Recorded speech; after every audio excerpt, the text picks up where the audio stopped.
Good morning student, welcome to the math by Neelam ma'am. जैसा कि आप लोगों को पता है, हम हमारा चैप्टर 10 कर रहे हैं। हमने उस चैप्टर की फर्स्ट एक्सरसाइज और उसके बेसिक पार्ट्स कर लिए हैं। अगर किसी ने वीडियो नहीं देखी है तो पीछे वाली वीडियो को देख सकता है। अब हम करेंगे एक्सरसाइज 10.2 के next question. Let's move on the question. Question number 4 की स्टेटमेंट क्या कहती है? Prove that tangent drawn at the end of the diameter of the circle are parallel. क्या कहता है? अगर किसी सर्कल के एंड के ऊपर हम दो टेंजेंट ड्रॉ करते हैं तो वो दो टेंजेंट क्या होने चाहिए? पैरेलल। तो हमने क्या किया, एक सर्कल कंसीडर कर लिया जिसका सेंटर क्या है? ओ। आर एस और पी क्यू हमने क्या मान लिए? दो टेंजेंट मान लिए।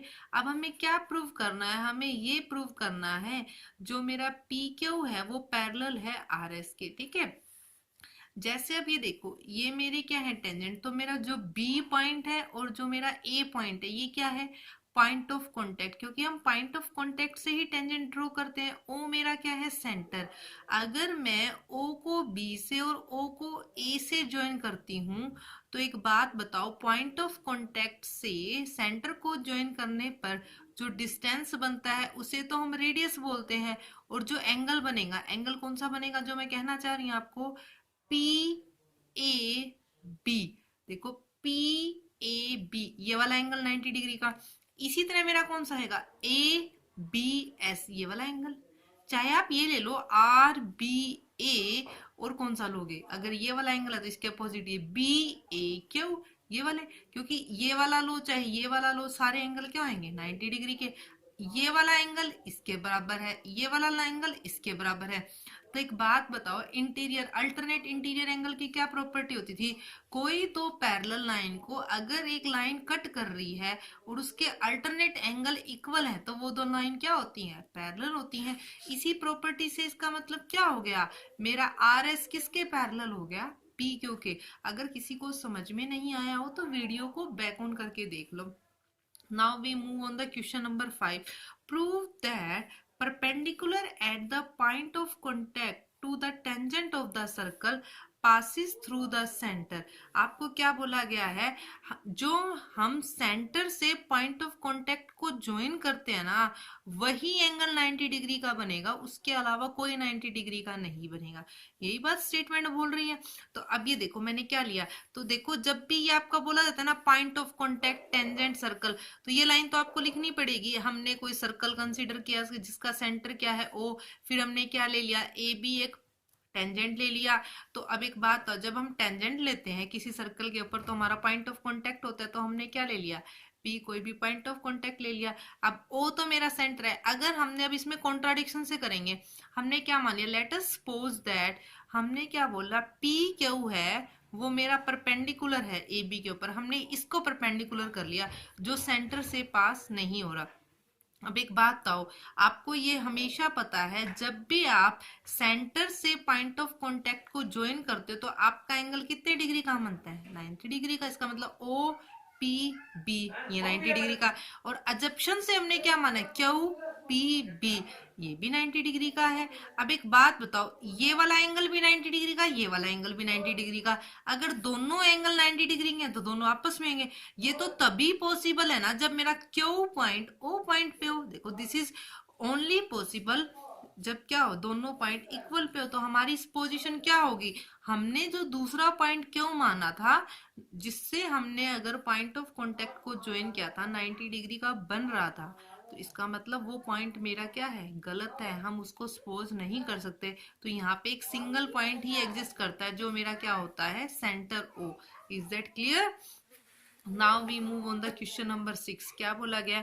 The length of a tangent from a point A at a distance 5 centimetre from the centre of the circle is 4 centimetre. देखो क्या बोला गया?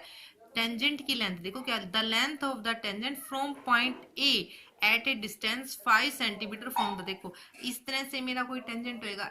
अब देखो इसने क्या बोली है? ए का डिस्टेंस सेंटर से, तो इसका मतलब ये वाला डिस्टेंस मेरा क्या है? 5 centimetre. And from the circle is 4 centimetre. और सर्कल से कितनी दूरी पे है ये? 4 सेंटीमीटर। हमें क्या फाइंड आउट करना है? रेडियस। देखो इन क्वेश्चन की स्टेटमेंट में आपको समझना जरूरी है कौन सी लेंथ हमारी लेंथ ऑफ टेंजेंट है, कौन सा हमारा सेंटर से डिस्टेंस है। इन सबको आप रखोगे तभी आपको पता चलेगा। अब एक बात बताओ, राइट एंगल ट्रायंगल में आपके पास हाइपोटेनस गिवन है, बेस गिवन है, तो क्या आप परपेंडिकुलर की वैल्यू नहीं निकाल सकते? निकाल सकते हैं। तो हम क्या लगाएंगे? O A square is equal to P A square plus O P square. O A का स्क्वायर क्या हो जाएगा आपका 5 का स्क्वायर, पी ए क्या है आपका 4 का स्क्वायर। इसको सब्सट्रैक्ट करोगे और आपकी किसकी वैल्यू आ जाएगी? ओ पी की वैल्यू आ जाएगी। अब now we move on the next question. Two concentric circle are of radius 5 centimeter and 3 centimeter. Find the length of the chord of the larger circle which touch the smaller circle. देखो सबसे पहले तो मेरा क्या word है? Concentric circle. Concentric circle क्या होते हैं? ऐसे सर्कल जिनका सेंटर क्या हो? कौन कौन सॉरी सेंटर क्या हो? सेम हो। तो अब अलग अलग लार्जर सर्कल की रेडियस क्या होगी? 5, यानी कि जो बड़े वाले सर्कल की रेडियस 5 होगी और छोटे वाले सर्कल की रेडियस क्या होगी? 3। Find the length of the code of larger circle which touch the. देखो अब आपको लार्जर सर्कल की कोड फाइंड आउट करनी है जो स्मॉलर सर्कल को टच कर रही है।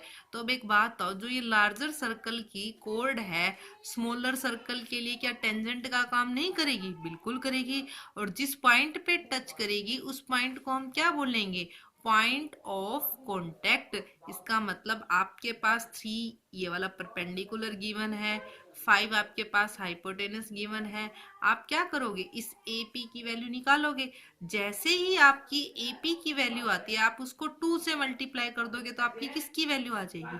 AB की वैल्यू आएगी। तो सेम हम ट्रायंगल OAP के ऊपर क्या लगा देंगे? हम पाइथागोरस थ्योरम लगा देंगे। तो पाइथागोरस थ्योरम से मेरी क्या आ जाएगी? AP की वैल्यू। जो भी AP की वैल्यू आएगी आपकी, आप उसको 2 से मल्टीप्लाई कर दोगे और आपका क्या आ जाएगा? आंसर। इसका मतलब कोड ऑफ लार्जर सर्कल क्या आ जाएगी? 8 सेंटीमीटर। आई होप आपको सभी क्वेश्चन क्लियर हो गए होंगे। आज के लिए हम इतना ही करेंगे। Thank you, keep watching. If you really like the video please like it, share it, subscribe the channel. ये आपका अपना ही चैनल है। Thank you.